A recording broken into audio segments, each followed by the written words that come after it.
Welcome back, guys, to another episode of the Blockchain Brew Show.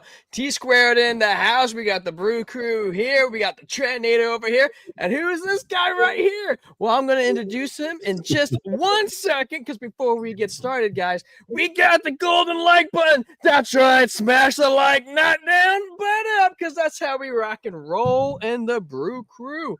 We also have this delicate bell.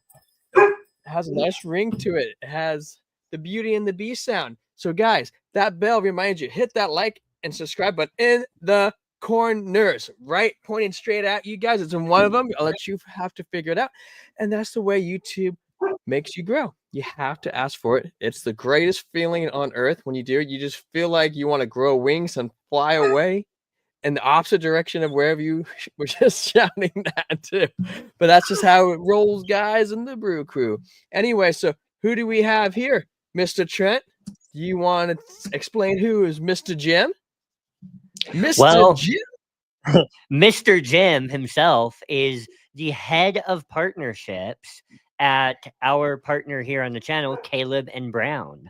The most OG OTC crypto brokerage in the space. So, yeah. Thanks for having me, guys. I don't know if that was my intro to say hello, but yeah, excited to be here. I'm looking forward to chatting and honored to be on the show. Thank you. We are honored to have you on here too. We are excited. What's up, Tishmi, Bob? What's up, Bob? What's crackin', man? I haven't seen you in here before, but you got a special episode to be the first time ever in the chat. We're definitely just calling you Bob. Shmi, Bob. Yeah, so today, real quick before we get into this, I'm bringing backpack full of cans back to the Brew Crew. This is a double dry hopped, triple hazy IPA coming in at 10% even. So 10%. Give her a little ASMR pop. And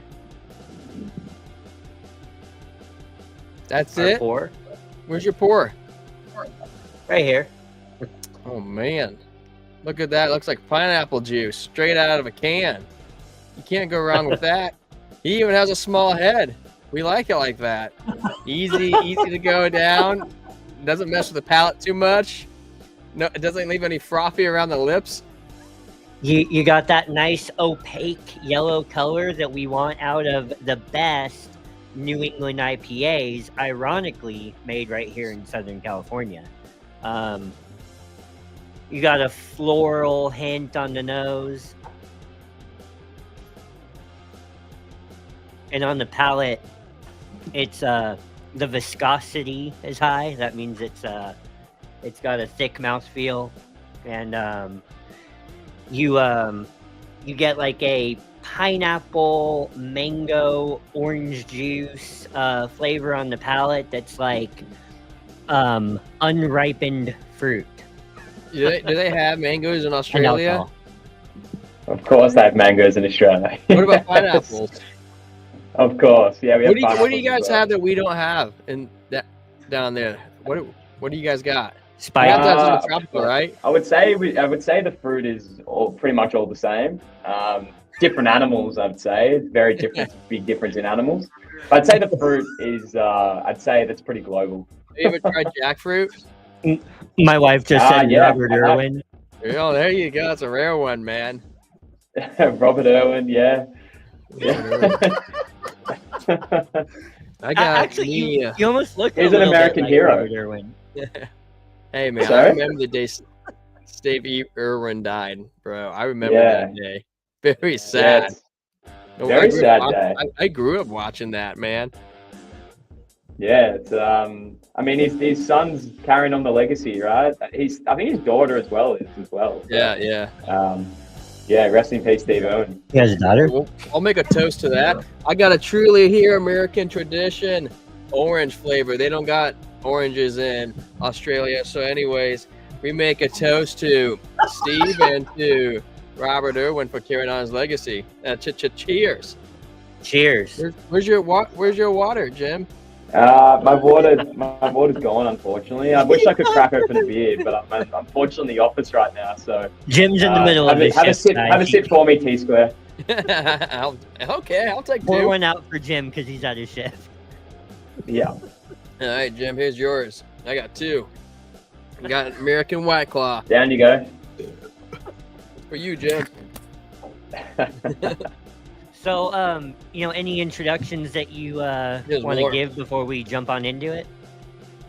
Yeah, like a personal introduction or about Calvin Brown? Both. Tell us about your experience, maybe. Like, Yeah. Yeah, what do you do? How you got into it? Sounds good. Yeah. So my personal experience is I come from a law commerce background, so that's what I studied here. I'm based in Melbourne, Australia, so that's where I did my university degree, and through that degree, found out about smart contracts. So I learned about Ethereum first back in 2017, and was quite enamored by the idea that you could essentially enter into agreements and execute on agreements through code, as opposed to what I was studying in my law degree, which was pretty archaic, contract law. Yeah. So that alone got me really interested in crypto to begin with, and invested back in 2017 and haven't looked back since. Super passionate about the space. Before Calvin Brown, worked at Accenture, it's like a big management consulting firm. Worked a lot in the digital asset space there, and a lot on the sort of the tech side.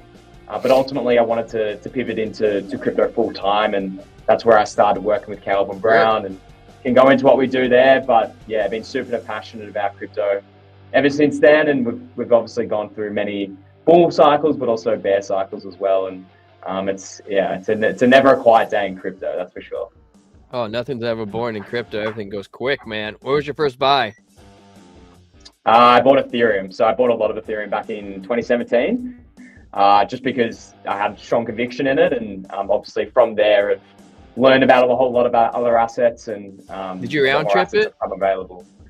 I still hold some of the ETH that I bought back then, even today. Wow. But certainly cash out too early, as we all do back in the back in the heyday. How about yourself? I wish ETH was my first buy. I bought Dogecoin, though I didn't do too shabby with it, dude. My experience with the Doge is I bought it and ended up putting $100 and bought 10,000 coins. It went to a month later, went to $1,000. I was like, dude, there's something to this investing. I threw $3,000 in there. I turned my $3,000 into 20, cashed out 19 of it. It went back in there and went up to like another. The next day, my $1,000 I left in, they went up to like another 20 grand, and I sold that. And my experience with all of this is I didn't know how to understand the market cycles. I didn't know anything about investing. I didn't hardly knew anything about crypto. And I don't know where your background is, but I'm faith-based Christian, and I was like, God, what do I want to do, man? I just want to sell and make profits. And he said, hey, sell it, take profits, and freaking yeah, man. That's what I did, and I did good, man. Nice, man. Yeah, it's hard to hold, especially when an asset like that rises so quickly.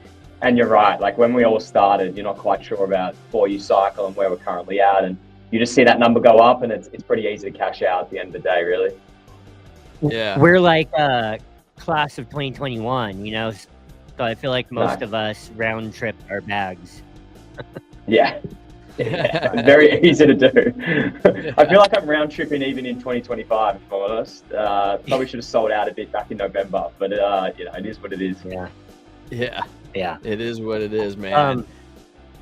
Well, let's hop into some questions then, if you're ready. You want me to lead in the first question? Sure, go for it. All right. Can you start by telling us about Calvin Brown's mission and what sets your brokerage apart from a typical crypto exchange like Coinbase or Binance?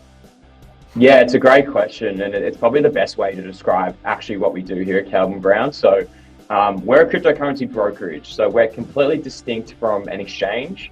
And what I mean by that is when you create an account on an exchange, you obviously go through the KYC process. You go onto the platform, you're able to buy and sell crypto, but there's no one to talk to about your portfolio. There's no personalized service. God, heaven forbid, if you have a support question, it takes 30 days for someone to get back to you. It's purely a transactional relationship. So everything we do at Calvin Brown is the exact opposite. We focus on a personalized white glove service for our clients. And what we mean by that is every single person that signs up they get their own dedicated broker. The best way to think about that is they're a crypto expert. They're there to help assist you in whatever part of the crypto journey you're in. So if you're someone that's completely new to crypto, there's a lot to learn. There's a lot to understand about this asset class around what are the main assets, what does my risk profile look like pertaining to those assets, how do I safely custody? There's a whole range of things that are really hard to get to know if you don't understand the space. So it's really valuable to have someone there in your corner that can assist you. And that's really what our brokers do. So they'll help our clients with portfolio construction. They'll help them get an understanding of what is this market. You mentioned the 4-year cycle before. All of these things aren't inherent to the equity space. Everything is completely new when it comes to crypto. So having that broker there to help guide you through that is amazing. Sure. And that's really what we offer.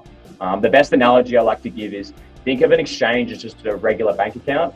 With Caleb Brown, it's a private banking solution. So you get access to an expert broker. There's a 24/7 support team around your account, which ultimately means you're just getting the best service possible and you're getting educated along the way.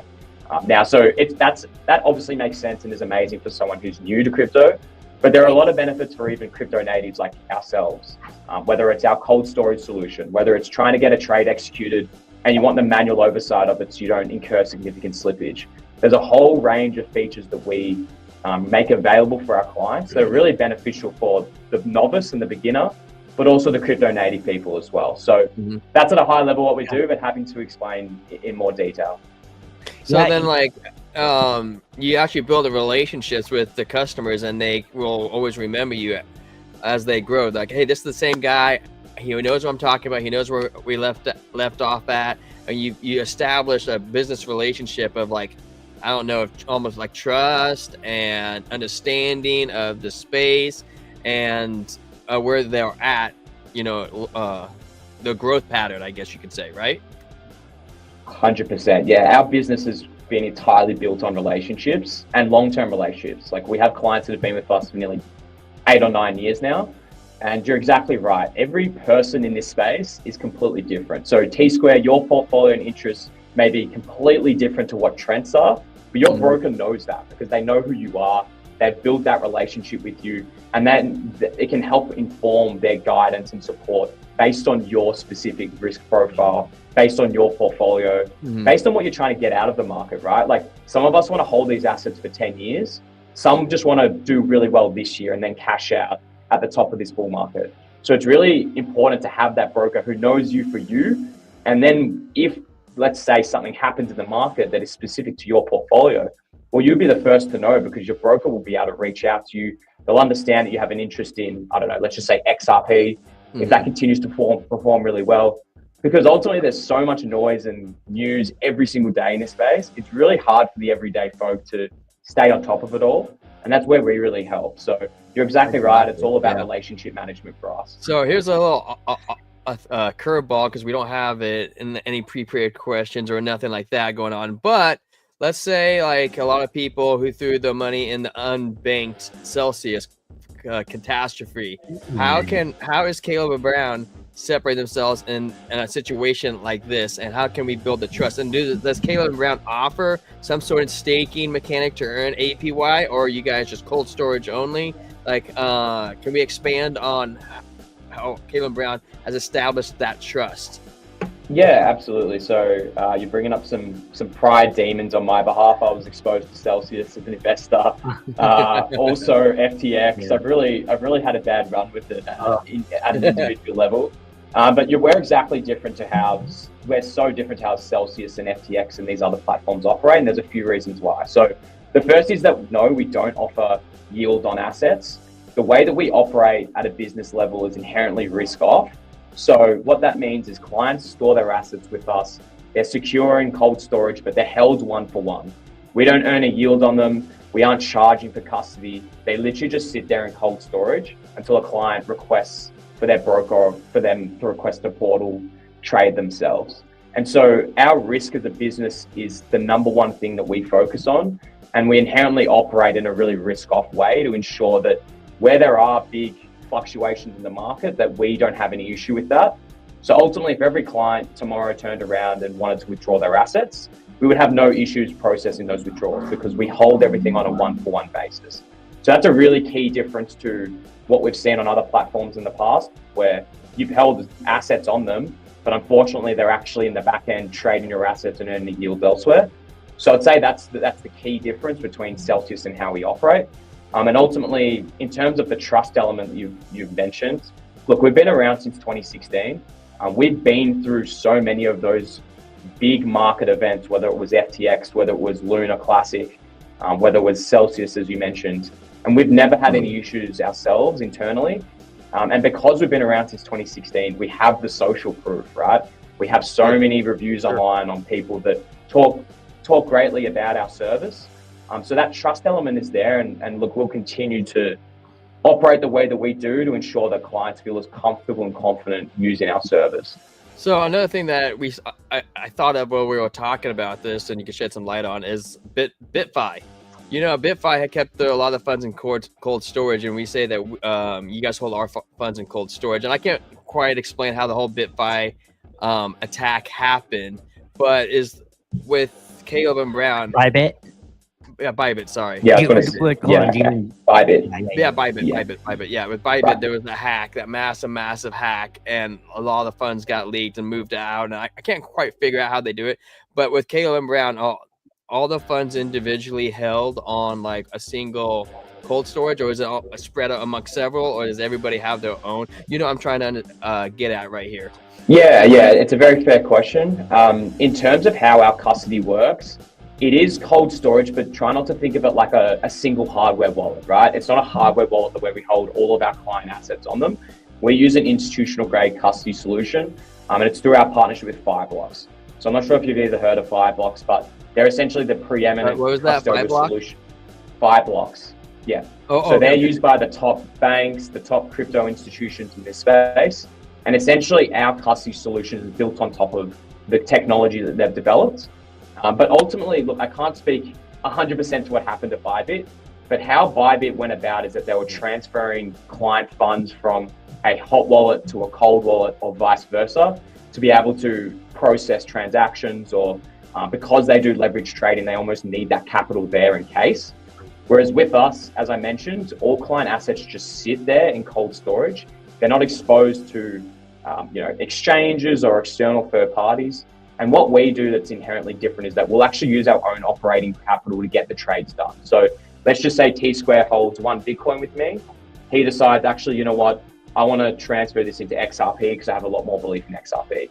Instead of us moving T-Square's Bitcoin from his cold wallet to one of our liquidity providers, getting the trade executed there and then shifting it back, we'll actually use our own liquidity. So we'll already have a lot of XRP or Bitcoin on these platforms and these liquidity providers we use. We'll execute the trade ourselves, and then we'll just ensure at the back end of the day that everything balances up. But what that ultimately means is that client assets are never exposed to a scenario where that could potentially happen. Your assets sit there, as I mentioned, on a one-for-one basis until you decide to make a trade, and then we'll make sure that everything's done on our end with our own capital. So it's a bit unique and different. Again, I'm not 100% sure. I believe Bybit was a compromise internally. So we have a lot of security protocols internally when it comes to processing transactions. But that's ultimately how we operate. As I mentioned, entirely risk off. Security and custody are literally the number one focuses of our business. Well, that's wonderful to hear. And we already know that because you guys have the established name, and it's like the established name for trusted, OTC, large capital flowing through. There's a lot of trust behind Caleb and Brown. It has that name. I remember on the BitBoy cruise, and everybody talked about where should they get their crypto and where would it be the safest at to offload and unload, and everyone said Caleb and Brown. It wasn't no Bitfinex, it wasn't no Coinbase, it wasn't no crypto.com, it was Caleb and Brown. That's where everybody wanted to go. So we know that you guys have a well-established custodian name behind you guys. I guess we'll lead into question number 2. Oh, go ahead, Trent. Yeah. Going back to the topic of client-broker relationship, this is something that I've been stressing on some of our streams, is that back in 2021, you were hard-pressed to sort of find someone that you knew in real life that you could talk to about crypto. Unless, like, several of your friends were in it or whatever. I know I did. You know, there were many times where I wished that I would have been able to reach out to someone just to talk about the market, bounce ideas off. I know that I know that, you know, your broker's not telling you what to do, you know, or anything like that, but just being able to get that feedback and that human connection and interaction outside of a comment section or something, you know, that's just really invaluable, I think. Absolutely, yeah. It really comes down to, look, we're a service and platform that allows you to buy, sell, swap, and safely store crypto. But we're so much more than that. Like, we view this as a way in which we can help educate people about this space. You mentioned Callum Brown's mission at the start. We really just want to safely onboard as many people to this asset class as possible, because we all experience the highs and the excitement of investing in something that you have true belief in and believe in the utility of it. But ultimately, there are so many bad actors in this space, and unfortunately, they're becoming more and more sophisticated. So our way in which we can offer our service that's safe and trusted, but also is actually going to educate you so you have an understanding of what you're actually investing in, we think is really important. And yeah, having that touch point to speak to someone that has the experience of multiple cycles, understands the perspective of this market, can provide really valuable research reports. Again, some clients just want to invest and they're happy investing without doing the educational side. Some clients want to learn everything about what they're investing in, and that it really speaks to the personalized service. It's really up to what the client wants to get out of working with us. You're exactly right. Like, the education side of this is really important for us, and that's where we place a lot of our focus. Yeah, yeah. Hey, I have another off curveball question for you, and maybe you can't answer on it, or maybe you can, but I'm gonna throw it out at you anyways because it pops in my head. So, we're gonna lead into it a little later. I don't know if you'll still be here or not, but with the Coinbase, I don't know if you read today that they're in the S&P 500 now. Is there ever a plan for Caleb and Brown, you think, to ever go public? That's above my pay grade, I think. Yeah. Look, we've operated as a private company since 2016. There are a lot of, I would say, for crypto businesses to go public, I mean, Coinbase is really the only one its size that's been able to do it. I think there's a lot more red tape to actually do it and do it effectively. I can't really speak to whether there's plans for that in the future. I think for us, it's really about how can we continue to scale the way we are and with the growth of clients that we have and we'll have in the future as more and more people get interested in crypto, while continuing to offer this really high-end premium service. It's a little different to obviously the business model of Coinbase, but Coinbase is, you know, proper OG exchange, and they service millions and millions of clients. You know, we service tens of thousands, and we're quite happy to service just tens of thousands because we don't want to get rid of that personalized white glove service. So I can't speak to whether we'll go public in the future. Who knows? But yeah, as I said, probably a bit above my pay grade. yeah, no worries. I just wanted to throw it out there, though. Okay, Jen, I'll just throw it out there. Maybe you want to answer it or not. Your website emphasizes 24-hour personal brokerage services. Can you walk us through what a client's experience looks like when working with a broker from onboarding and executing to a trade? Did we already go into that? I'm not sure why I wanted to ask it. Okay, well, there you go. No, that's all good. Yeah. So, in terms of just getting started, it's really, you can go on the Calvin Brown link that I assume is in the chat or in the description of this video. You can sign up. It takes it's quite quick. It's quite a seamless process. So you'll provide your personal details. We do require our clients to KYC. I'm a big of a decentralized and DeFi fan as they come, but unfortunately for us to actually legally operate, we require the KYC process to be done. So clients will go through that KYC process. Once that's done, it will be sitting with our onboarding team. Often at times that'll be done almost immediately. So it depends on the jurisdiction that our clients are in and whether we need to do internal checks on them individually. But usually that process will be done quite seamlessly. And then once a client has verified their account, they're ready to go. So they'll get access to their dedicated broker. Their broker will reach out to them, introducing themselves, providing them with a link to set up a call. And then they'll have access to their own portal. So they can start to deposit fiat into their Calvin Brown account. They can transfer their crypto over. So we have a lot of new clients that are moving funds from, say, another exchange to Calvin Brown. So that's really easily done within the client's portal. However, if they don't have that much experience or they're not quite sure what they're doing, that's where the broker is coming in. So you'll be able to contact your broker to help assist you get started. We also have a support team here as well. So if you have any general support questions, not necessarily tied to your portfolio and your account, you can always contact the support team. What up, well. Sean? So it's yes. So it's really up to the client. So some clients will want to book in a call and speak to their broker straight away. Some will want to have a play around in the portal, maybe have a look around and read the research reports. And then when the time comes, speak to a broker. Very rarely do clients make trades or use the platform before speaking to a broker, but it does happen. It's really up to the client then and what they want to get out of the service. So what I would suggest is that you would book in an introductory call with your broker. Yeah. They'll get to know you and learn a bit more what you're trying to get out of the service. And then you can go from there. So you can either execute a trade via the portal, or if you're not too tech savvy or don't want to go through your portal, that's where you can email your broker to get trades executed on your behalf. So it gives you the optionality for both. And it means that, look, if you don't have access to your computer or what have you to log into your portal, but you want to get a trade done, you can just email your broker and they'll execute the trade for you. So Again, it's a choose your own adventure service. It really depends on the client and what they want to get out of working with us. Mm-hmm. Let's go to a question. So also with that, I like to say this favoritism, but some people don't understand that. Like when there's different volumes of customers, some customers are doing hundreds of thousands of dollars a week versus somebody doing $500 a couple times every other month. You know what I mean? And they send an email out there to get, hey, put this trade in there.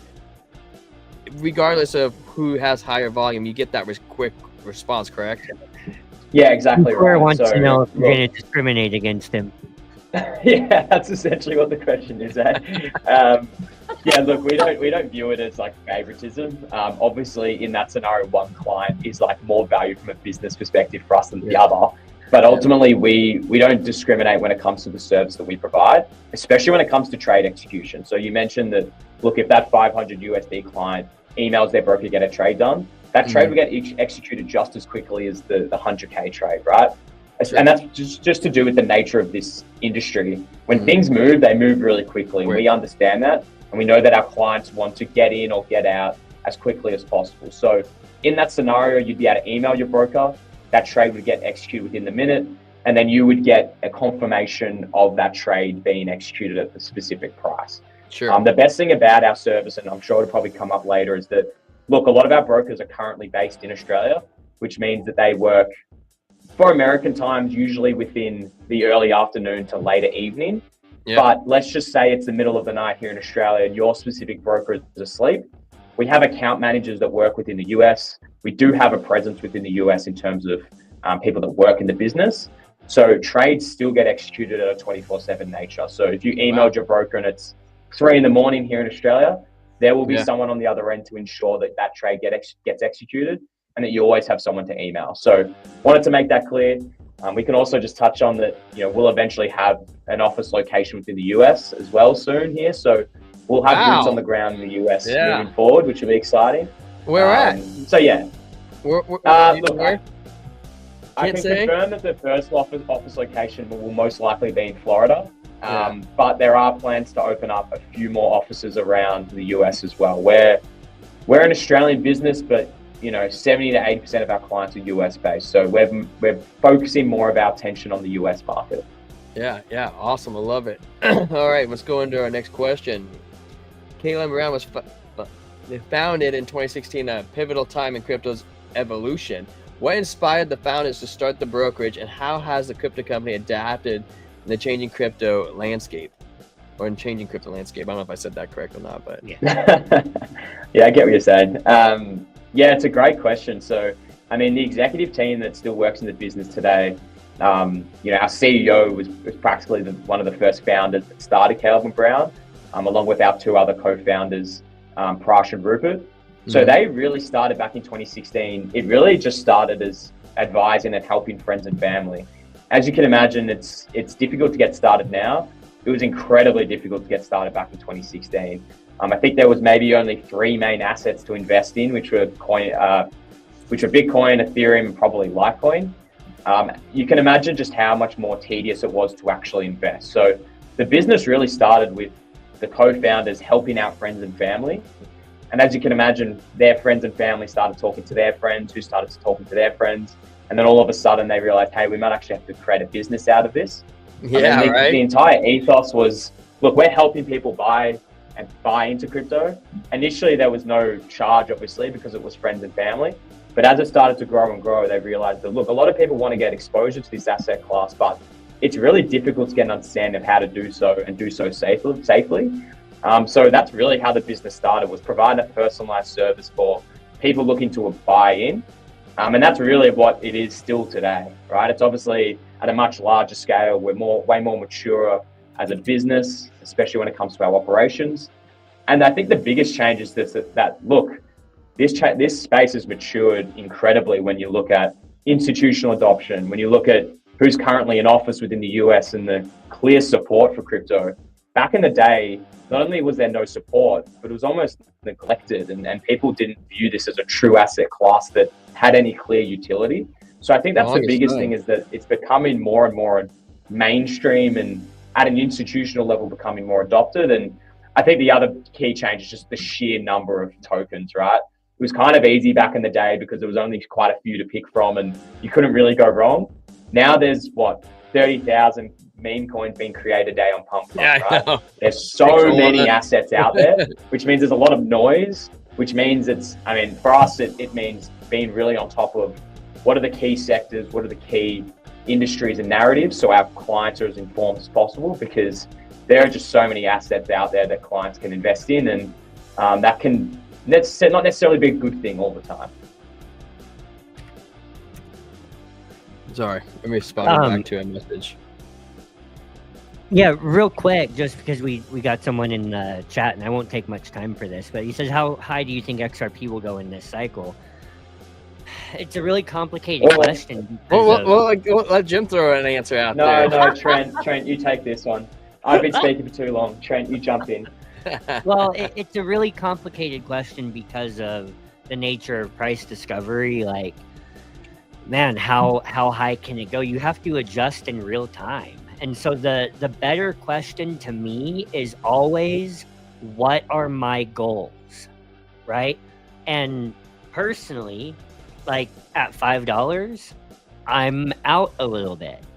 At $8 to $10, I'm out a lot of it. And a lot of it. Yeah, and that's my answer to that. And then you have to ask go the off question, of like, can it get to $5? Can it get to $10? And that's under a 5x from current prices. I think it's totally reasonable, but you have to adjust in real time. Do we have a high cycle top indicator coming in on Bitcoin? How overheated has the RSI been on Bitcoin for how long? You have to adjust in real time and be willing to, you have to be willing to adjust in real time and take some off the table when you've met your goals. Now, one thing I am going to be putting some research into is currently XRP is a little under 10% of the market cap of Bitcoin, right? It's I didn't do the math exactly. I just hopped over to CoinMarketCap, but Bitcoin's coming in over $2 trillion market cap. XRP is coming in about 150,000. A $200,000 market cap would be 10% of the market cap of Bitcoin. Well, market cap's kind of a funny thing because it's not exactly liquidity on hand. Market cap's like the overall valuation of like the token. Well, which is the same thing as price. It's just, market cap divided by circulating supply. Yeah, but correct. But like with meme coins, the market cap would be like $1 million, but only like $50,000 of liquidity. So you can only take 50 grand out, and then there's there's no more money. Market cap is also a valuation of an overall of like the company rather than like liquidity of the token. Yeah, but with higher cap projects like this, liquidity is a non-issue really. Correct, but the government starts adopting, then the market cap can exponentially jump up just because people automatically see that as a higher value. And me, because I'm the XRP, don't listen to the ADA guy. He likes meme coins, okay? He has ADA, so Nothing. And the data is so hard to develop on. Nobody builds on there. So, but I say there's a pathway for $19.27 on an 8-year. I don't know the technical term for it, but there's almost like a 2017 triangle that stretches from there to here. But if you line it up, you do the triangle, you do the line, you got it at $19.27. How is it going to get there? I don't know. I say realistically, you probably $8 to $12 range. But hey, who's going to say no to $19.27 XRP? I've seen that. I've seen that. But I mean, don't sit around and wait for that. Yeah, by that point, keep 10% as a moon bag. Every dollar, take 10% out, and then you have a moon bag. If XRP can maintain 10% of the price of the market cap of Bitcoin, which is not 10% yet, I'm betting on it gaining dominance against Bitcoin, right? If it can maintain 10% of that, then yeah.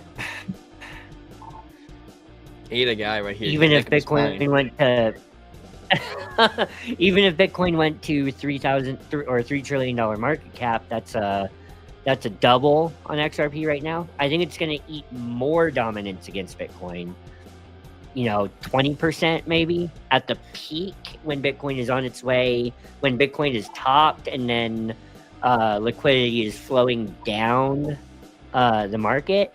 Maybe you squeeze 20% of the price of Bitcoin. That would take you to $10. That's why I'm saying I don't know how much more we can ask of it. Well, this is what I need to think unless about Bitcoin too. goes to 2, 3, 4, $500,000. Well, you got like Ethereum. But I'm not sure. XRP has passed Ethereum before in every single cycle besides the last one when it kind of got railroaded by the SEC. Okay, well, like Ethereum's top is like 650 million, a billion market cap, right? Well, what if ETH goes to a trillion market cap? Well, then XRP, for it to pass Ethereum again, it will have to do the same. And if XRP goes to $1 trillion market cap and passes ETH just for even if it's for like a week, okay, that's a 10x. There's your $19. How is it gonna get there? I don't know. But traditionally, every cycle besides the last one, XRP has passed Ethereum for a moment. It's Fair? batting 50. Fair? Yeah. Well, Jim, take it away. Not financial advice. No, Jim needs another question thrown at him. He's No, I know. Yeah, I mean, the thing about XRP at least is that it's got a lot of institutional support. It's almost got like a cult following. So there has been a lot of catalysts for it to continue to rise. I think, I got to be careful of what I say. Obviously, none of this is financial advice. I'm not going to provide a price prediction, but the tokenomics of it is still pretty interesting. There's still a lot of the supply to come out. Whereas if you look at obviously Bitcoin supply, there's only so many. I think it's sort of, we're 90% now circulating, maybe greater than that. So it's those things are to be taken into consideration. Can it get to a certain price point above what it's currently at and get into the $4 or $5 range potentially? Could it rise more? I think that would be, in my opinion, a bit difficult. But again, that's just my opinion. I think Trent's way of thinking about it, though, and it should really be for every asset, is that, look, profit-taking strategies around taking out a percent as it goes up are really important. Because as we mentioned at the start, you do not want to round trip this asset all the way back down. So I think having a plan in place when it comes to taking profit is really important. Now, whether you execute on it when the time comes, that's a whole nother thing altogether, right? But at least having that strategy in place, I think, is really beneficial, and it keeps you honest to yourself. Because at the moment, yes, it's at a certain price, but if in 6 months it's at 2 times, it's going to be really hard to sell. But it's at least important to have that strategy in place. Your broker can help you think through that strategy, right? Yeah, absolutely. Well, I think another thing too that people don't understand about XRP is that Ripple is selling tokens. I can't remember how they do it. They do it some technical weird way where it's like they release like 1 billion tokens in the market and then they buy like half of it back, like 500 million. So like at the current rate, you could go use like, I think it's like 4 to 8 years. And by the time Ripple actually runs out of tokens, as well as, now this is very minor, okay? Minor. But on each transaction, XRP burns a little bit. So you think about it as when it becomes mass adopted, the burn rate, it will exponentially burn. I think since 2013, they've only burned like 200 million tokens, but nothing's really been developed on XRP. No one's really used it, XRP. So as it gets ramps up and it gets more development on there, and it starts getting globally mass adopted in different banks and whomever are touching and using it, it will exceed that burn rate. I do believe, if I am reading their white paper correctly, it should go quicker. Okay, I know. Mr. We're about 15 minutes away from Jim said he has, about an That's hour. why I gotta go quick. No, I know. Before I just want to make sure that we don't miss question number 6. So, we already talked about security and Fireblocks. So, question number 4, I feel like we've already covered. But if we can skip ahead to number 6, just for you, Trent, because I love you, I will do it for you. Okay, go ahead. You ready? Okay, Mr. Jim, the big question 6 of the night. Are you ready for this number 6? I don't know what this question is, so I'm a bit nervous. But yeah, go ahead. Right. This Really is a good one. All right. Tell us about how self-management retirement funds work at Caleb and Brown. Self-managed. Okay, yeah. That's We gotta do Darth Vader voice question, though. So it's a big question. Yeah.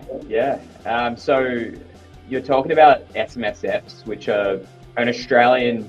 Think of it like an IRA. So it allows. It's more from an Australian concept, but it allows people within Australia to invest their retirement funds. Usually you do it through corporations, but it allows you in some ways to manage it yourself. And if you do decide to manage it yourself, you set up this entity type called an SMSF. And through that SMSF, you can actually invest in crypto. So through our business, we obviously allow clients to invest on an individual capacity, but you can also actually set up your LLC, you can set up a trust, and you can set up an SMSF as well. So it allows clients to invest on behalf of entity type they operate in. Or, let's just say I have a family trust and I want to invest through that. I can set up my trust through Caleb Brown and then buy crypto through that trust. So SMSFs are a way for Australians to invest in crypto, and they can onboard those SMSFs with us. Now, in the past, we used to do that with self-directed IRAs and what have you. We've had to scale that back for the time being, but we're hoping to offer that again in the future. There are just some regulations with that we're still working through. But ultimately, we have a lot of clients reach out about, look, I want to invest in my 401k with Caleb Brown. Can I do that? The answer at this stage, unfortunately, is no, but it's something that we're always looking at and hopefully we'll be able to offer for our clients in the future. So this is not currently available. Your mic's on mute. Oh, no, it's not. It's not currently available to users in the US. Is there any potential of that? I know that's a sticky question, but what are the barriers to that? Yeah, I mean, the barriers to it, I probably have to speak to our head of compliance to get a full understanding of why self-directed IRAs are a little trickier now than when they were back in the day.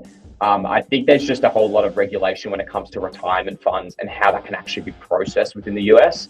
It's a little clearer within the Australian market, and that's why we've been able to onboard SMS self-managed super funds. So I don't have the exact answer for you, unfortunately. I'd have to probably get clued up with our legal and compliance teams to get a full understanding.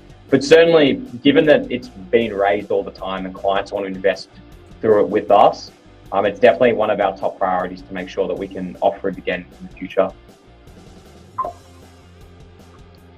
You want to leave another question, Trent? I mean, you're feeling pretty spicy tonight. We can jump. Let's see here. I like jumping. Let's go to number. Just go backwards from 11. Let's get back to number 5. That's an important one. Oh, am I okay? Your flat 3.5% fee is transparent, but some viewers might compare it to lower fees on decentralized exchanges, which of course they have to factor in slippage and the work that goes into that, right? But how do you justify the value of this fee for your clients? Yeah, it's a great question. So the first thing that you raised is, yes, it's a transparent flat fee. So that fee is just on a trade with us. So it's a buy, sell, or swap. And that's the only fee that we'll charge you. So as you mentioned, look, a lot of other platforms will charge hidden costs like dynamic spreads. You'll be incurred with slippage. You'll have Forex costs if you're looking to move from one fiat to another. There's a whole range of costs, and whether that's withdrawal fees as well or custody fees that we don't charge to our client. So think of that 3.5% fee. Yes, it's based on just the transaction, but it really incorporates everything that encompasses our service. So your broker that you speak to whenever you like, there's no fee for that. There's no custody fee to use our cold storage solution. There's no withdrawal fees or limits. There's no fees, obviously, for talking to support and getting your issues raised there. So really the whole entire service is encompassing about 3.5% fee. And I think you'll find that, look, if you trade at size, especially with altcoins on these other platforms, you're actually going to get incurred quite a significant fee. Mm-hmm. Yes, the initial transaction fee that they present to you may be a lot lower than ours, but then when you factor in for dynamic spreads, and especially slippage, that's where it can really add up and in a lot of ways actually be a lot more expensive than our fee. And it gets back to sort of the personalized service of how we operate as well. So the best example I like to give for this is we have a lot of clients that will get in early on an altcoin.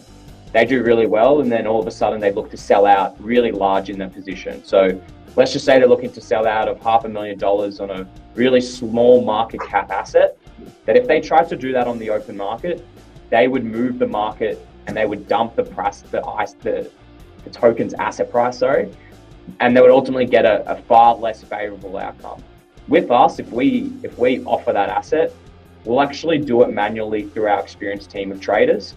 So they'll trade slice the deal. Yes, it may take a little longer to get done, but they'll actually manually trade slice it so the trade is done at a far favorable rate for you, which speaks to, I guess, this personalized service. If you're someone that has that issue at hand, that's where you can speak to your broker. That's where we can arrange for a specific kind of trade to get you the best result possible. So yes, at times that 3.5% fee is probably high, and if you're trading at a small amount, you're probably going to get a better rate somewhere else, just being fully transparent. But really think about everything that fee will encompass with a service like ours. So That's the best way to think about it. And that's kind of how we price things. Where did he go? You scared off. He didn't like that answer. He's had enough. I almost had a question for him, but I'll ask you now when we wait till we figure out with a Trentinator. He nated himself. So like we talked about those fees. I actually feel like I'm doing a lot of different exchanges and paying gas fees and transaction fees and transfer fees and all this different crap. How much does like a standard talk to a broker costs? Because I feel like 3% for buy and sell is very reasonable, but for like how much does, if somebody hit up a broker right now, I don't know how, you don't probably know what US is, but like in Australia, like how much is that standard to get like a broker? It's a good question. I mean, in the crypto space, it's very unique to have a business like this. Like there aren't many brokerage services that are doing this. In terms of if you was to speak to like a share broker, I would imagine an initial consultation is at least, I would say $500. Like they're not cheap to work with. Yeah. Now, often they'll do the same thing where they'll charge a fee based on the transaction size as well. It may be a little lower than what it is in crypto, but you've also got to consider that they're not, the broker in that scenario is probably not handling the custody side of things. They're probably not processing the withdrawal transactions for you. So certainly it'd be a lot more expensive. And again, I can't speak to the share brokerage model, but I assume they're probably charging you on their time spent working with you. So it is definitely a pretty good valued service, in my opinion, with everything that we've mentioned, previous to this, that you get as a client of ours. Sweet. I like it, man. I dig it. That's a good answer. I'm going to go into question number 8 because Trent's he's coming back. But I don't know. I don't know. Actually, you know what?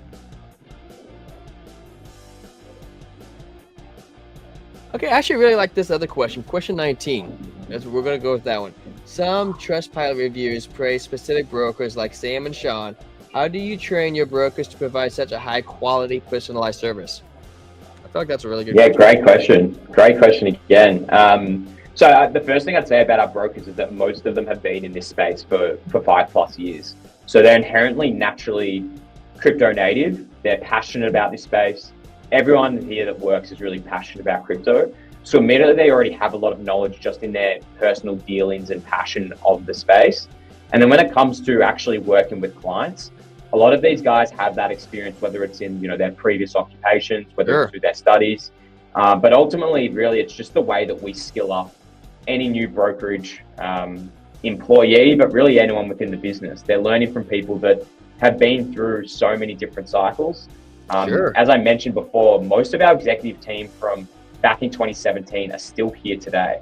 So the way that this business operates, the way that we think about customer service, the way that we think about the service that we really provide for clients end to end, it's really just grown from how those best practices were learned back in the day and is still incorporated today. So I would say that most of our brokers, in fact all of them, are really personable, really easy to get on with, but are super diligent and hardworking when it comes to making sure our clients get the best results.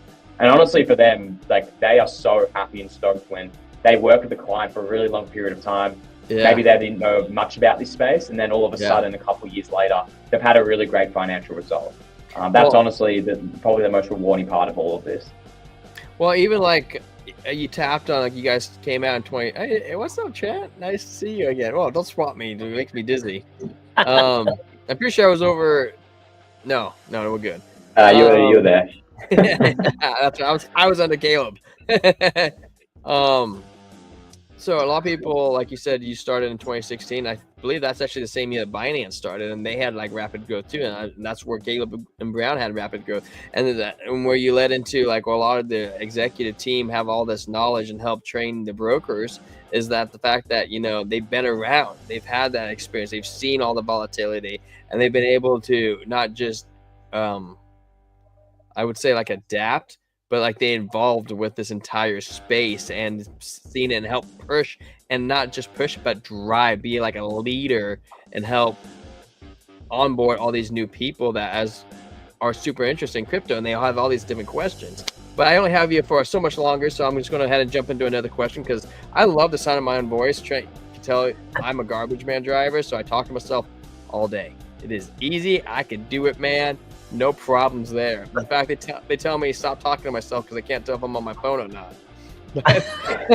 Anyways, we'll lead into another question. Well, on that note, for viewers who are worried about market volatility, how does Caleb and Brown help clients manage risk, whether through portfolio strategies or timely trade executions?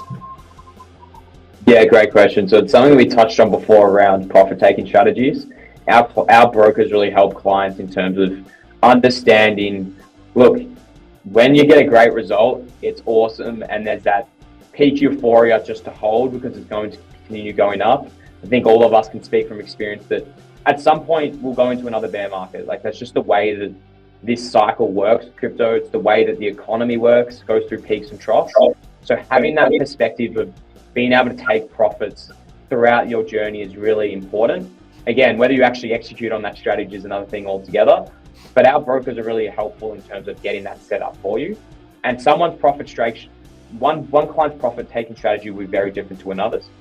So it's about just enforcing that, ensuring that your risk profile is factored in for. So I think that's a big thing is this market is very volatile, and knowing when to either enter the market or exit. Look, we're never going to time the top. It's impossible. But having that strategy in place is really valuable. And then when it comes to actual volatility of assets, look, we're, as I mentioned, really operationally mature now. We've been through bear markets, we've been through bull markets.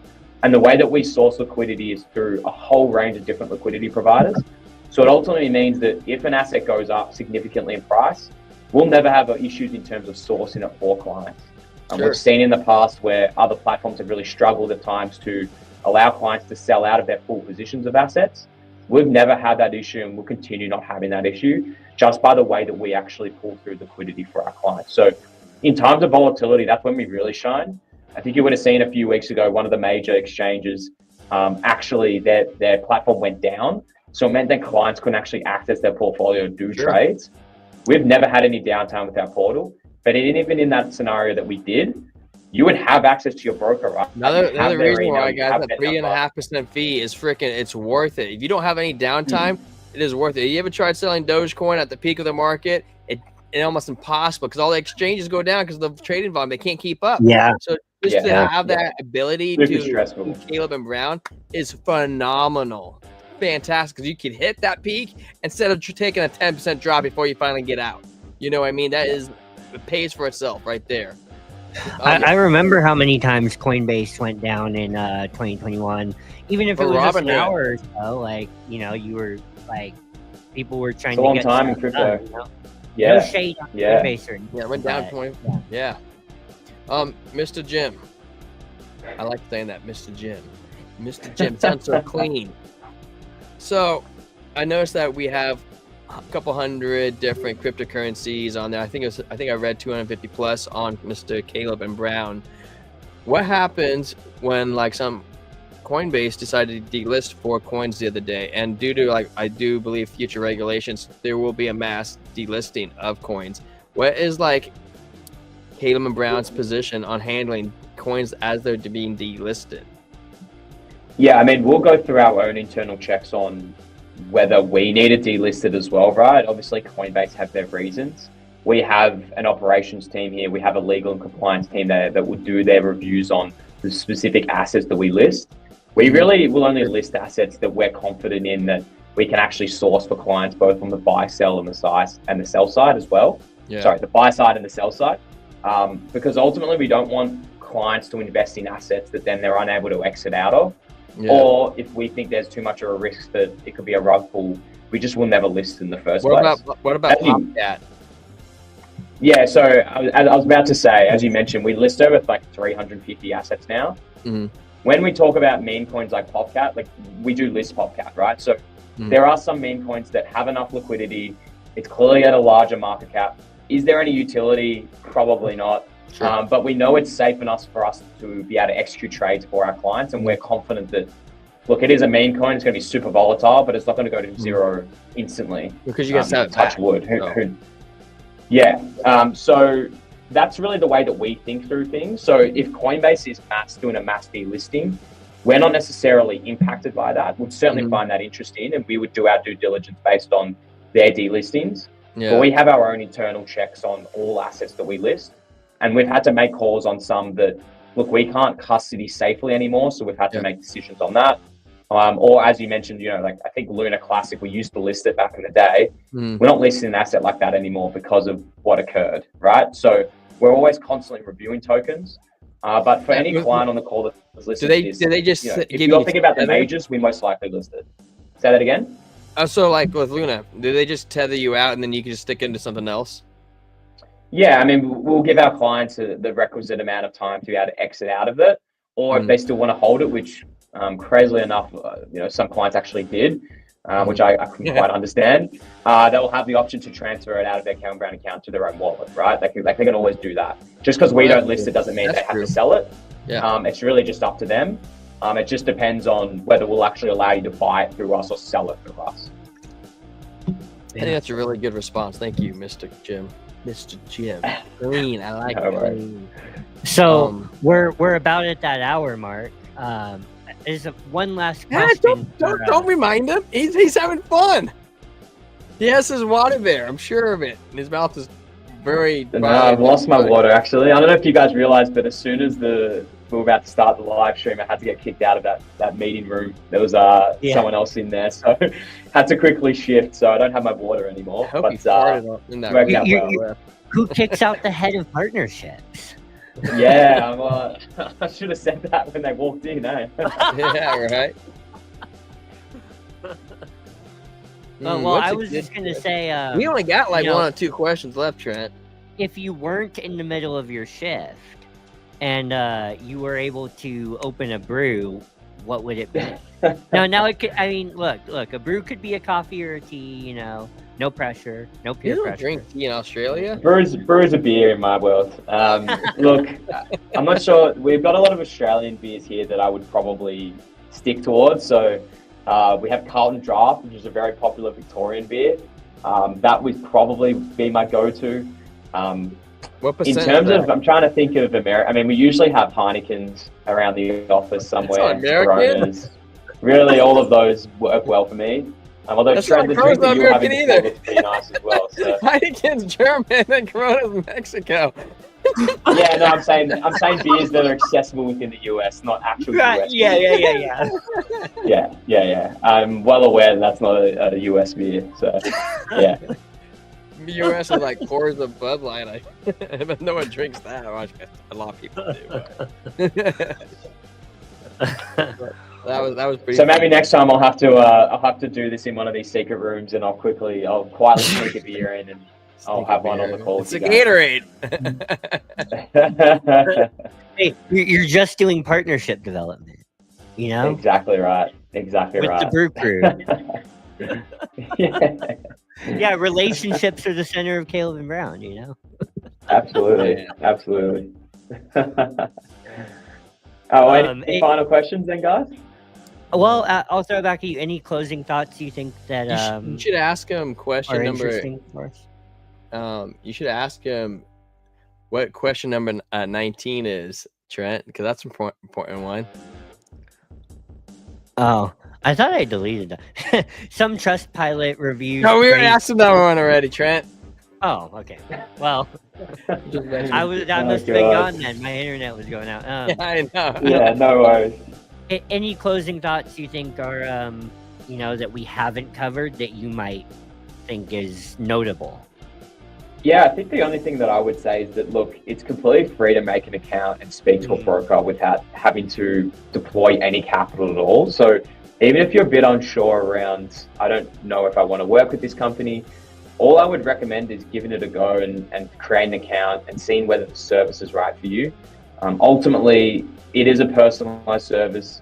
We try and provide as high quality support as we can, but there's no obligation to create an account and it means, all of a sudden I need to deploy X amount of capital to use the platform. So what I would say for anyone on the call is to at least sign up with the link, see if it's right for you. If it isn't, there's no water off duck's back. So that's the only thing that I would say. And then if you've got any questions, you can DM me on Twitter, or even might provide my email address in the chat. Really, whatever works best. I'm happy to answer any questions people may have. We use that idiom in the United States too. Water off a duck's back. That's good to hear. It's good to hear. I think We're not so different in Australia. I think you guys might need to come here and you'll realize that it's very similar to I'm sure the entire English-speaking world uses that idiom, but hey. Yeah. Well, thank you for your time today, and cheers from the Brew Crew to Mr. Jim from Head of Partnerships at Caleb and Brown. Cheers, fellas. Thanks for having me on. Next time I'll bring my own beer, and thanks for having me, and we'll chat soon. Yeah, thank you, Jim, for showing up, and we really appreciate your solid answers and reform, and how well you can educate not just the audience but the newcomers in this space that are very open-minded, and the fact that Caleb and Brown offer significant trust to newcomers and the opportunity, like you said, you could even just create an account just to get talking to a broker and to help educate them. That is a service, and it helps teach people on the safety and the risks of being able to get into crypto. And I mean by risk is that you guys are there to help guide them into a portfolio management, in the sense of what is a good place to invest your retirement. And the fact that I think a lot of people are antsy about that, and not just that, but if you reach out to new people and people like my grandma who doesn't understand crypto, and the fact that not a lot of people have want the time or sensitivity to be able to help educate those people, because it's hard. It's like teaching how to boomers to use like a TV remote. When they first came out, like a wireless cell phone that's like an Apple. It takes time to educate people, and they're nervous about it. And the fact that you guys have a solid team behind you and solid backing, it really does touch a lot of people that you guys are willing to do that. So thank you, Mr. Jim. No worries, guys. Thank you so much for having me on, and looking forward to another live stream in the future. Cheers. Cheers. Cheers. Smash that gold thumb. That's right. Not down, man. Break out. The future's coming. Get on board. Hey, fellas. Later. All right, here we go into PieCoin, Mr. One. PieCoin is the weirdest coin ever. It dumps and then dumps. And if you look at the top wallets, they are selling and buying. Yes, I have not looked, but I'll take your word for it. And the reason why I'll take your word for it is because it's the top performer in the top 100. And Mr. Jim, Mr. The One, you guys judged me yesterday when I said, I don't know if they are wrecking their own coin, and you poo-pooed on me. So it's okay, because I said short term I thought we were bearish on Bitcoin.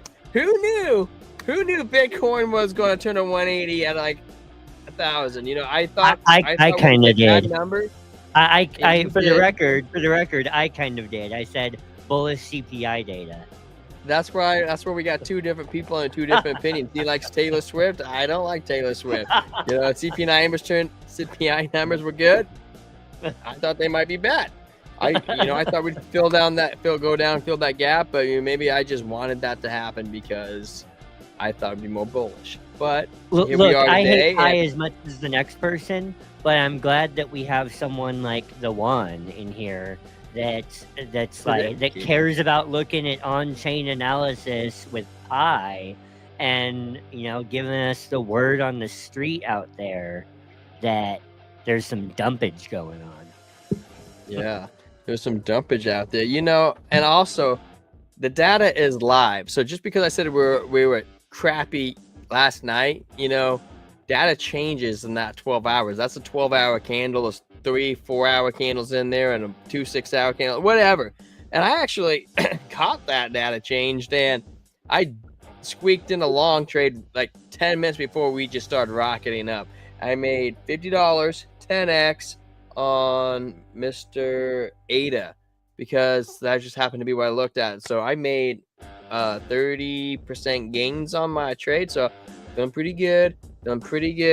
I'm almost even after my 2 last liquidations. So there you go. I don't win every trade, just so everybody knows. But I'm feeling pretty good because I caught up to those, because I was like, oh, dang it, 2 liquidations. That's going to take me forever to catch up. But no, I'm back up to where I was at. So, they can suck it.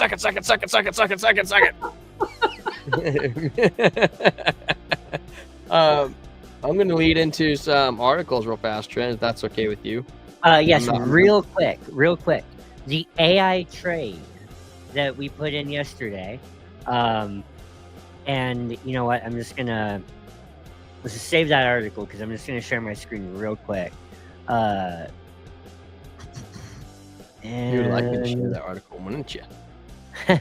So we have Crypto Analyzer Pro, our AI trading setup tool.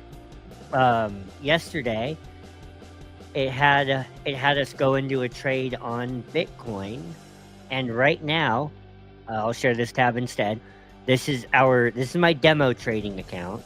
I've shown you guys my actual trading account, several times, doing pretty nice on that. I'm 3,000 XRP up in profit right now, but I'm using this demo account to test this AI trade setup tool, right? And the one that we put in live on the stream last night, based on the AI recommendations, is up 14.74%.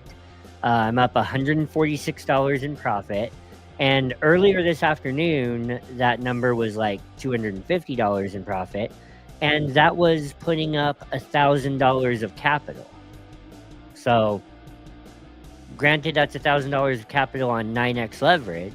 If you were playing with real money, your liquidation price would be at $90,852, which I think is not a bad liquidation price for 9x. So, hey, so far so good on Crypto Analyzer Pro. Just wanted There we to go. shout There that out. we go.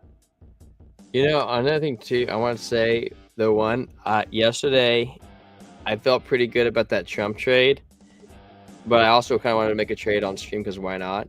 And I didn't think that good about it because I was about 5 minutes away from being down 15% on my 10x leverage. But I did close it out positive before I went to bed. Like I would have kept it open all night, but I was so tired and I didn't want to set a stop loss. And I didn't want to baby it. And I closed it at 1% profit. So, you know, I felt pretty good. Not negative. So we gains. That's all that matters, right? 1%. And I just actually opened up another Trump trade, and I'm up 2% on it right now. Right now. So maybe we'll get some more gains out of that. Throwing up my article, which you guys probably already know about, but I'm going to say it because it is solid. We got good words, man. You guys don't know who this is, but this is Mr. Brian Armstrong. You could tell because Uncle Brian. His chin is very round, and his head is less round. I'm just kidding. They're both round, and they're both not chins. So both of those are correct. The cryptocurrency exchange Global will join the benchmark on the S&P 500 index on May 19th, marking an important milestone for the crypto sector. So first off, guys, this is the first crypto exchange ever to get on the S&P 500, which is huge because there's so many ETF funds that pull from the top 500 that could be huge for their stock. The news isn't entirely unexpected. Coinbase was one of the largest companies based on the market value, not currently part of the index. Still, shares soared 24% on Tuesday. We'll wait till Bitcoin goes to $1 million. I mean, it will be like an S&P 10. Despite the jump in stock, it is still down 30% from the $357, the highest closing level on record set in November 2021. Well, that's not really fair because that's what it launched at. Bluntman Blockchain, what's up? Bluntman, what's crack-a-lacking, dog? Haven't seen you in a minute. You just missed Caleb and Brown. We had him on the show, Mr. Jim. We had Caleb, Mr. Caleb Brown himself. No, I'm kidding. Yeah, those are two guys. But we had the head of partnerships. Yeah, there we go. Mr. Jim. Despite the jump, the stock is still down 30% from $357. We just read this.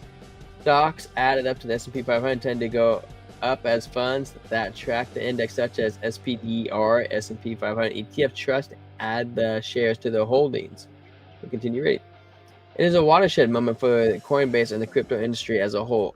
Oppenheimer analysts led by Owen Lau said Tuesday, lack of deep institutional ownership was a bear thesis for coin, but has now become a strong tailwind. Lau said raising his target for the stock to $293 to $269. Coinbase market cap stood at $52 billion on Tuesday close.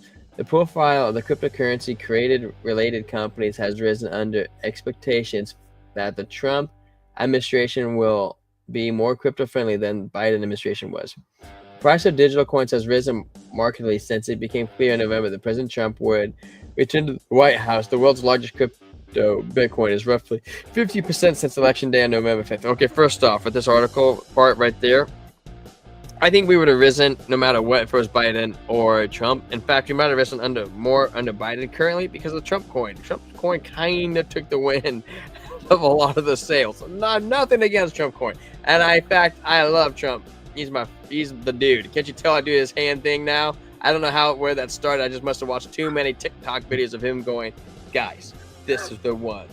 It is the biggest. It is the best. But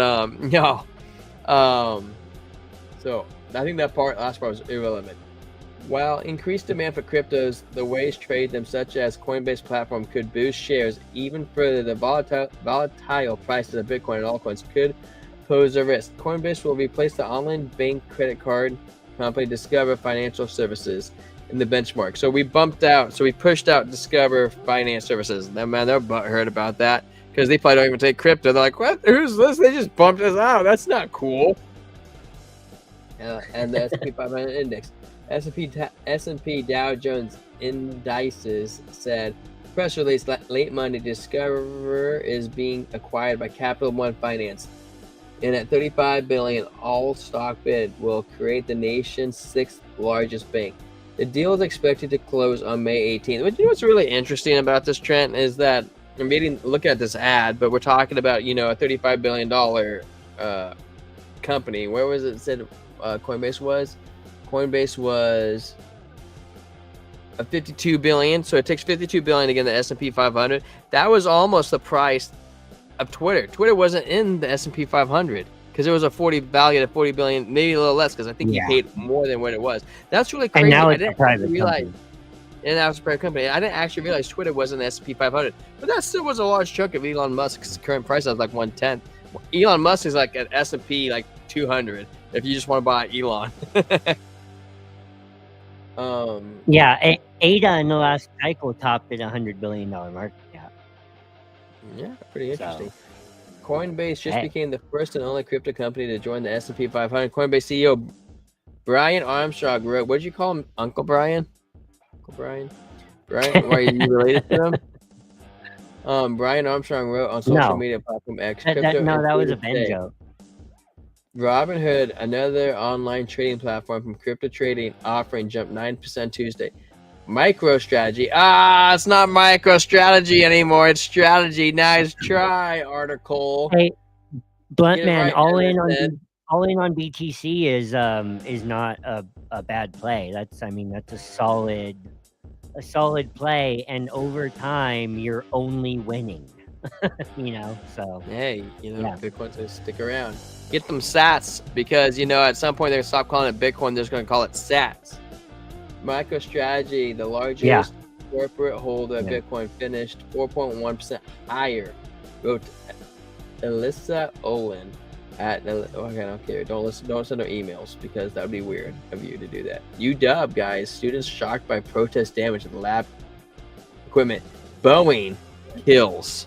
Guys, just so you know, it's an airplane. I mean, just like cars kill, planes kill too. So don't fly, just drive. No, you don't want to drive either. Just walk everywhere. But man, you should look into ADA. And I won't say too much about this, but no, we're not gonna look into a meme coin. UTXO transaction model. What does UTXO stand for, Trent? Unspent transaction output. Unspent transaction output. UTXO. How easy is it to read the blockchain on ADA? Easy enough, as easy as Bitcoin. So, yeah, absolutely. Yeah. It's absolutely the same. It's the same not. model. No way, Jose. It's the same transaction model. Yeah, there you go, no, man. He says no. We don't buy meme coins here. We only buy Trump coins. I hear you. I'm just saying, from a decentralized ethos, it's like it has a higher Nakamoto coefficient than Bitcoin, and these chains are meant for each other. Like ADA was meant to be, Cardano was meant to be Bitcoin's layer 2 because of the UTXO model. Ada Lovelace. He was a famous mathematician. No. Well, I was just gonna say I bought Trump coin at $3, so I'm still more up on my Trump coin than I am on ADA. Wow.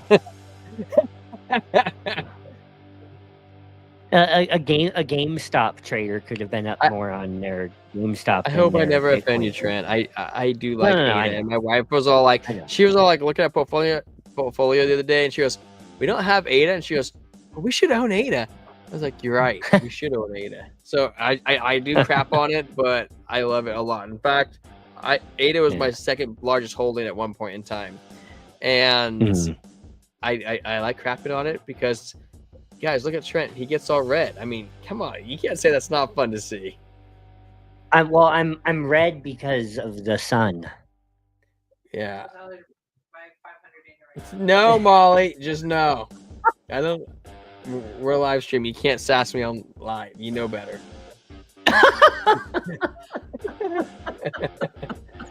Where was I at? Guys, come on. You're killing me. I'm trying to get in the news articles. You have to listen to Molly be irritated at me. All right. We got market volatility indicator still points to 135K Bitcoin within 100 days. Analysts. Bitcoin price consolidates above 100K amid risk on market fueled by U.S.-China trade deal, falling inflation, optimistic investor sentiment indicators. So you know what's really interesting about this is that the one said bullish June and then bearishness. Well, what happens in 90 days, guys? The China trade deal. What if we don't have a trade? But guess what's going to happen to Bitcoin? You ever been like this? And then, that's not a good feeling. 100K driven by risk on sentiment after CBOE volatility. The blah blah blah blah. Dude, this is the worst article ever. Can I just skip this article? This is boring. Yeah, well, I think we're coming into a close. We are, aren't we? Man, we didn't even get to do TA. Okay, you know what, Trent? Well, we're coming to close. Do two things: do dominance and do Bitcoin. And okay, real quick. So, do dominance and do Bitcoin, but real quick, over here on Crypto Analyzer Pro, we need to, because we have to do this. We have to do this every day, right? Reason why is because on our demo account, it gives, you have like $50,000 to work with. So why not put in $1,000 trade every day? Why not, guys? Yeah. So I already generated this earlier, and what did it give me? This was on Ondo. Okay. So the entry for the long setup was, and you can see here where I uploaded my own chart. And I gave it my settings: aggressive, medium term, swing trading. I even wrote it a nice little paragraph here. Gave it a pat on the butt and said, give me something good. And and the long setup number one was entry at $1.02 with a stop loss at 97 cents and a take profit at $1.15 for Blunt risk man. reward What's ratio. Blunt man. Who? Eric, man. Did that guy freaking? I shouldn't say his name. I don't remember. It's just maybe I will. Maybe I won't. Freaking Eric. He owns 73 freaking billion ship. I was like, dude, that guy. I mean, yeah, freaking that dude is a beast, man. I was all like, he believe in that coin. And you know what? To be honest, I think SHIB will probably outperform Doge, and I think it's gonna do great. I think a lot of the bigger meme coins are gonna run up like crazy. Okay, I don't even know how much that comes out to. But for risk reward ratio of $2.60, rationale: enter on a pullback. This is interesting because I put this in this afternoon. Okay, and and when I put this in, it was like at $1.05. And the rationale was enter in on a pullback to previous resistance turn support. The target is set just below the next major resistance level. So, it was the first option that it gave me was to enter on a pullback to $1.02. And where we're sitting right now is, let me see here. Go to Ondo.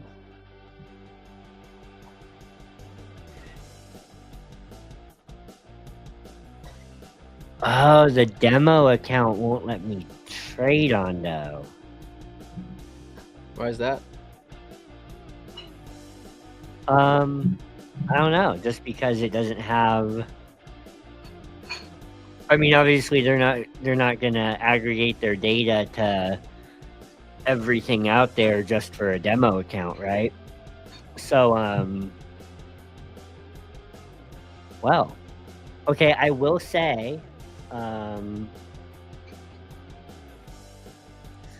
anyways, let's see here. I'll go share this tab instead, and I'll remember that for next time so that I only pick stuff that we can trade on demo.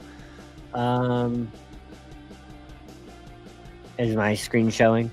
Okay. Yeah. So sorry, I wasn't looking. Look at Ondo.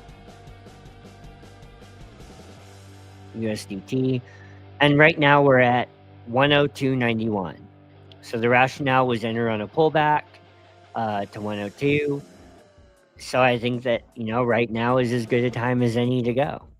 So, hey, we'll check up on that tomorrow. So you said, what did you say? Bitcoin and Bitcoin dominance? Yeah. Okay. So for Bitcoin, $103,556 on the daily chart. We almost had a really nice bullish engulfing candlestick that closed. It wasn't quite bullish engulfing, almost. But nonetheless, we had that bullish CPI data come in, and it came in at 2.3%, down from 2.4 month over month. So that's a step forward toward, fingers crossed, rate cuts in June. We are quite removed But wait, from the Trent, if we have rate cuts in June, does that mark the top? Because the one said in June, that's it. But if we What have do the you rate mean? cuts in June, should we keep going all summer? Why not? Well, one said June dump. We'll have a peak in June and a dump in June, and then it'll be slow till September. Oh yeah. Well, no, I can see that. I can see a June peak and like an October peak. Yeah. But yeah, I mean, I think May and June are gonna be incredible months, and yeah, that's got to lead to a cool off. So, over here on the 3-day, let's go to the 3-day chart, and we're even more removed from the 21 EMA. So, this has got I don't know if this means that we spend the rest of this week sort of sideways or dip a little bit, because we've got to pull this 21 EMA up into price action somehow or another. It's just too far away from it. But that's not bearish. That just means that we have to, the 21 EMA has to catch up. So let's see. I do think that we see all-time highs in May. I just think maybe the rest of this week, we, Sunday, Monday, we get back into action. Just based on seeing that, I'm not set in stone yet. Coming down to the 4-hour chart, we have a nice retest of the 21 EMA, and we could see a little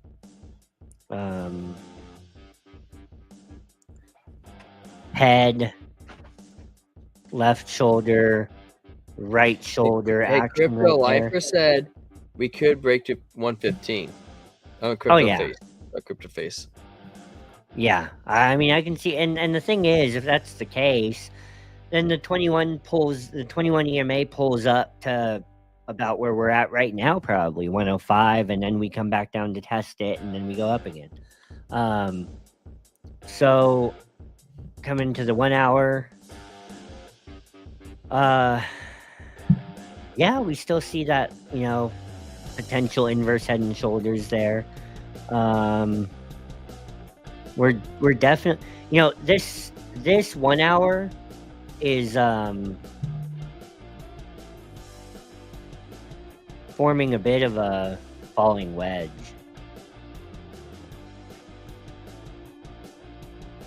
So that thing is gonna snap out of that sooner or later. Falling wedge trend. Yeah, a bit of a falling wedge. I mean, well, that's a big falling wedge actually, but yeah. I mean, that thing's beautiful, to be honest. I mean, we're gonna get down closer to the 100 EMA, maybe. I don't know how much closer, but that's showing me that you could put in a conservative long right here on the 1 hour. 7 minute. Looking good. Okay. Bitcoin dominance, and then we're out. 62%. Bollinger Bands are constricting. You see how tight those are? That's showing you that a big move is coming, and that big move, that doesn't mean that move is up or down. It just shows you that a big move is coming. And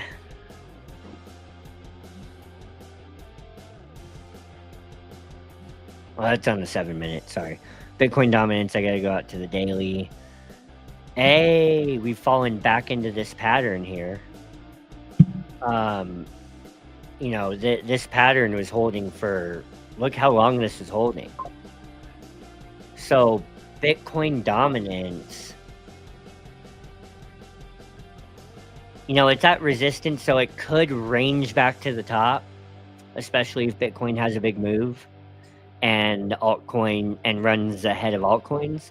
But hey, we could break this, and now the 200 EMA on Bitcoin dominance is down here at 60%. So we get under 60%, we're under the 200 EMA, and we could be headed down for this could be the start of altcoin. We're not going to talk negative, Trent. No, Bitcoin dominance. I just mean this could be the start of altcoin season pretty soon. So, do you think so? Yeah. Well, look. I mean, it fell back into this pattern, and if we start sustaining below the 200 EMA, which is at 60% right now. Now the RSI is all the way down here. The one wants to try using the BBWP indicator. Huh? The one's asking a request from you, Trent. Oh. See if you take a look at it. BBWP. I'm not sure what that is. Let me see. He has a special request. Well, yeah, I know.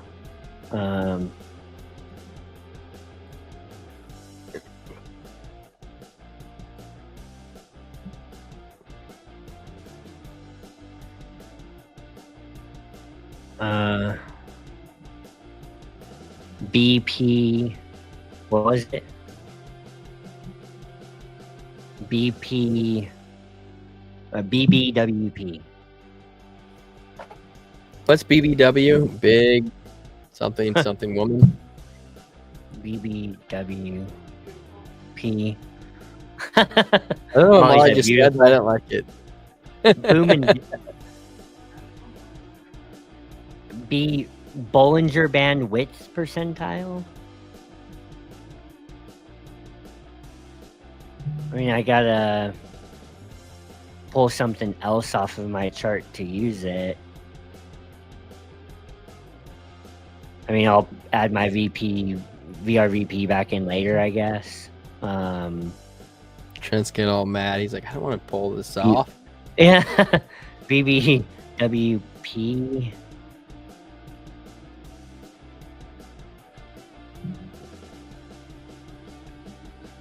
I mean, I would need a crash course on how to read that, though. What's this telling you here? Close, SMA, spectrum high, low, I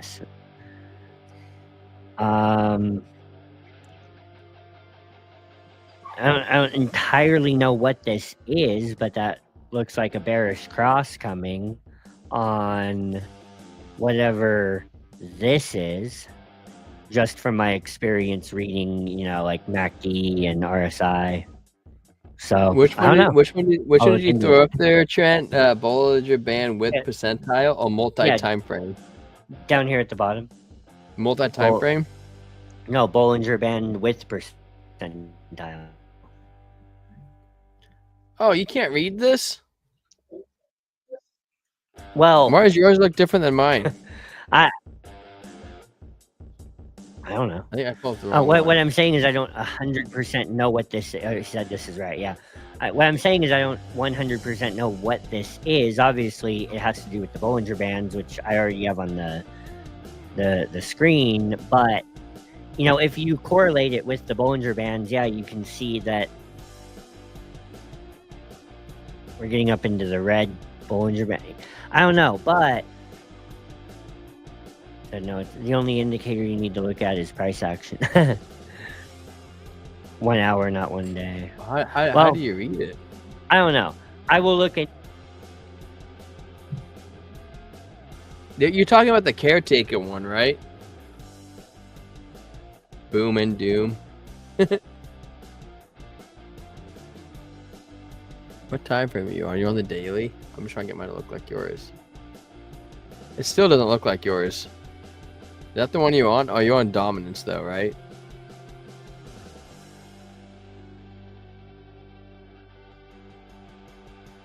Yeah, you on Bitcoin? Why is my Trent? Where are you on? Oh, I think I figured it out. Yeah, there you go. I figured it out. It took me a second to figure it out, but I got you. I got you.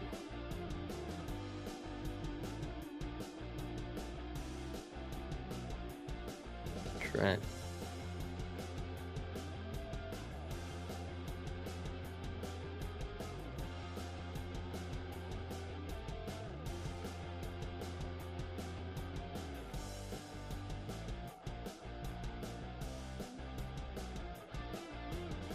Frick, dude. Ethereum, dude. ETH is about to pump, bro. Trent, I wouldn't be surprised if we wake up tonight or tomorrow and ETH is like higher. Like 3,200 or 3,600. Oh my, never mind. I'm thinking I'm looking at the daily. On the daily, the you know, this BBWP, it's not shaded in the red like it is up here. He said, so do you see the blue line on the overheated. left? You see, what's the blue line on Yeah. the left mean? I don't know. We might have to look at this on another night so you can explain this to us Yeah. one where we could. Yeah, that's take what it I've been saying. But from what I can tell, the red is not it's not overheated, you know, marked by the red coloring, I'm assuming, on the daily, so that's a good sign. And then he said look at the 1 hour, and on the 1 hour, you know, it looks like we could get a bullish cross there. So yeah. I will look in. I'll make a note to look more into that tomorrow. And yeah, want to go ahead and sign us off? Guys, thank you for joining us. Kalen Brown is the Shiznips. So we're so excited that we had Mr. Jim on, the lead part. What did you call it? Say his position was?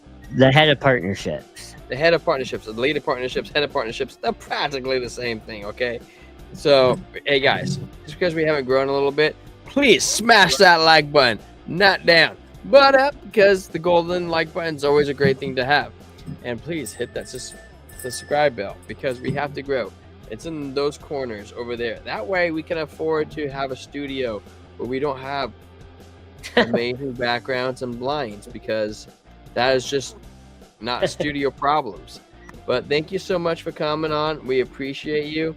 Thank you, Blunt Man. Tell you minimum you should be looking for at 4. BTC is 4 hour. I love the 4 hour on Bitcoin. We will totally check all that out tomorrow. Trent, it's past his bedtime. He usually goes to bed at 9, and I'm usually like a 9:15 guy, so I'm about 1 minute away. So thank you guys for coming. Well, have a great night. Okay, thank you so much. Goodbye. Good night.